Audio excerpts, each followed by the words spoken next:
Today I'm going to introduce you to one of my students' favorite interactive activities that we do throughout the semester, the Federalism Scavenger Hunt, in which they find examples of federalism within the school system.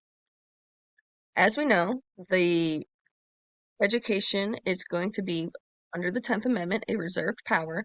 Nonetheless, the local, state, and federal governments all play a role in running our day-to-day school system. So using clues, the students are going to go around and try to find examples of each level of government's role. Um, there are lots of variations that you can find online. Personally, find it to be most effective when I create one that is specifically tailored towards my school and my students. Um, so there are lots of different ways you can do this. The way it works is I create a series of clues for my students that they have to figure out, and then in small groups, they're going to go around the school and find examples of that in action.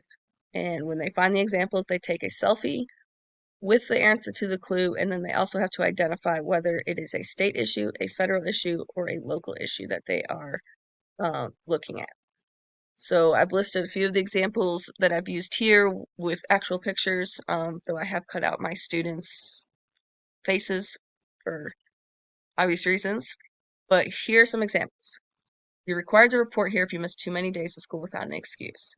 You're going to go find the attendance office or wherever your school deals with attendance issues. It might be the attendance principal. It might be something like that. The American Disabilities Act. So lots and lots and lots of answers could be found here.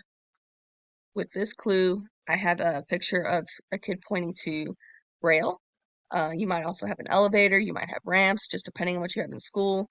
There are lots of examples of schools accommodating students with disabilities through the American Disabilities Act. Maximum occupancy rules. You have graduation requirements by the state. Title IX, which is equal access to sports regardless of gender.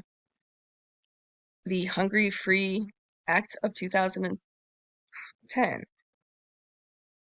Does your school measure up? So this could be determined by state testing.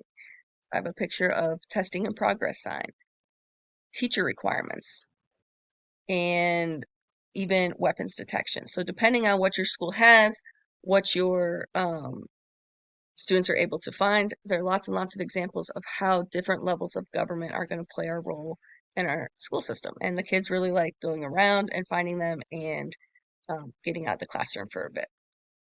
If you have any questions, comments, or concerns, please feel free to email me at the email address listed.